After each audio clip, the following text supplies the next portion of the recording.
Hello friends, welcome back to our YouTube channel Game of Finance. उम्मीद करती हूँ आप सब अच्छे होंगे। तो फ्रेंड्स, आज इस वीडियो में हम बात करेंगे एक और नए अपकमिंग आईपीओ के बारे में जो 3 नवंबर को ओपन हुआ है और कंपनी का नाम है माइक्रोप्रो सॉफ्टवेयर सॉल्यूशन लिमिटेड। तो फ्रेंड्स, आगे इस वीडियो में हम जानेंगे कंपनी प्रोफाइल के बारे में, company financial, object of the issue, valuation, peer comparison, IPO detail, important date और करंट जंपी के बारे में, और जानेंगे कि क्या इस आईपीओ के लिए अप्लाई करना सही रहेगा या नहीं। तो चलिए शुरू करते हैं।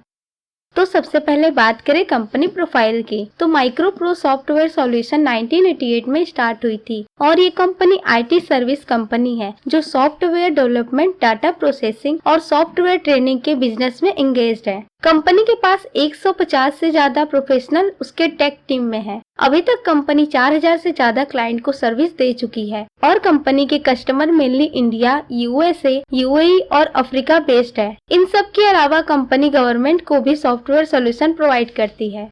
ये तो बातें हो गई कंपनी से जुड़े डिटेल्स की। अब बात कर लेते हैं आईपीओ डिटेल की। तो 3 से 7 नवंबर तक आईपीओ ओपन रहेगा और माइक्रोप्रो सॉफ्टवेयर सॉल्यूशन का आईपीओ प्राइस 81 रुपए पर शेयर कंपनी ने तय किया है। 37,90,400 फ्रेश शेयर इशू होंगे जिसकी कीमत 30 करोड़ होगी और ऑफर फॉर सेल के तहत कोई भी शेयर इशू नहीं होंगे। तो टोटल आईपीओ साइज 30 करोड़ का ही रहेगा। 1600 शेयर्स का एक लॉट रहने वाला है और एक लॉट अप्लाई करने के लिए आपको कम से कम 1,29,600 रुपए खर्च करने पड़ सकते हैं। फेस वैल्यू 10 रुपए पर शेयर रहेगा और रिटेलर के लिए 50% का कोटा रिजर्व किया गया है और ये कंपनी एनएससी एसएमई में लिस्ट होगी। और अब बात कर लेते हैं आईपीओ के इम्पोर्टेंट डेट की। तो 3 नवंबर को आईपीओ ओपन होगा और 7 नवंबर तक ओपन रहेगा अप्लाई करने के लिए। 10 नवंबर तक आईपीओ लॉट होने की उम्मीद है और जिन्हें आईपीओ लॉट नहीं हुआ होगा उन्हें 13 नवंबर तक रिफंड मिल जाएगा और सब कुछ तय डेट के मुताबिक रहा तो 15 नवंबर तक डीमेट अकाउंट में शेयर क्रेडिट कर दिए जाएंगे और 16 नवंबर को आईपीओ लिस्ट हो जाएगा। अब बात कर लेते हैं ऑब्जेक्ट ऑफ द इशू की। तो कंपनी जुटाए हुए फंड का इस्तेमाल वर्किंग कैपिटल की जरूरतों को पूरा करने के लिए करेगी और साथ ही कैपिटल एक्सपेंडिचर और जनरल कॉर्पोरेट पर्पस के लिए भी फंड का इस्तेमाल किया जाएगा।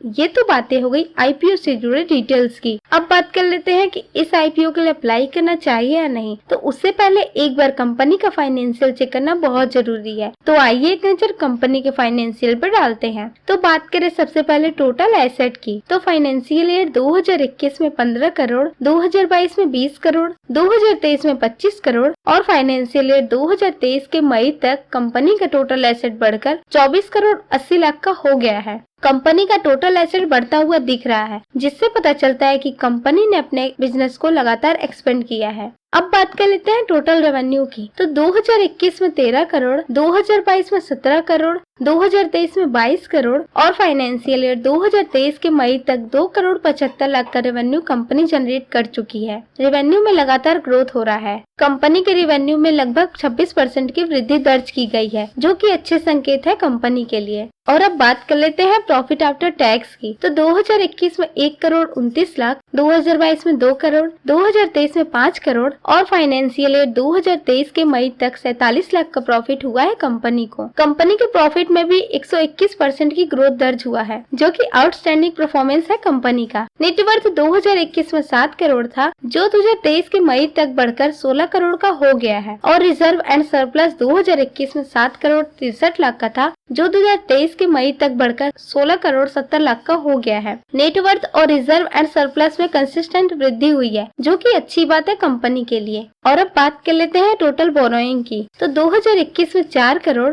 2022 में 5 करोड़, 2023 में 3 करोड़ 97 लाख और फाइनेंशियल ईयर 2023 के मई तक 3 करोड़ 38 लाख का डेब्ट कंपनी पे है। टोटल बोरोइंग में गिरावट देखने को मिल रही है जो कि पॉजिटिव साइन है कंपनी के लिए। ओवरऑल फाइनेंस की बात करें तो कंपनी के एसेट लगातार बढ़ रहा है और रेवेन्यू और प्रॉफिट में भी बढ़त देखने को मिल रही है और कंपनी अपना डेब्ट भी कम कर रही है जो कि बहुत अच्छी बात है इस कंपनी के लिए। ओवरऑल फाइनेंशियल परफॉर्मेंस एवरेज है।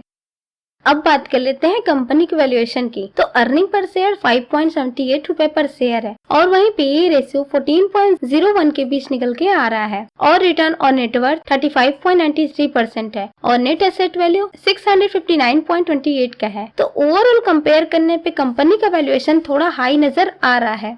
अब बात कर लेते हैं जीएमपी की। तो ग्रे मार्केट में कंपनी अभी 30 रुपए के प्रीमियम पर ट्रेड कर रही है, जिससे कि एस्टिमेटेड लिस्टिंग प्राइस 111 का हो गया है, यानी कि अपने एक्चुअल प्राइस से 37% ज्यादा पे लिस्टिंग मिल सकती है। और 5 में से 4 स्टार की फायर रेटिंग मिली है इस आईपीओ को, यानी कि ग्रे मार्केट में ये कंपनी ठीक ठाक परफॉर्म कर रही है।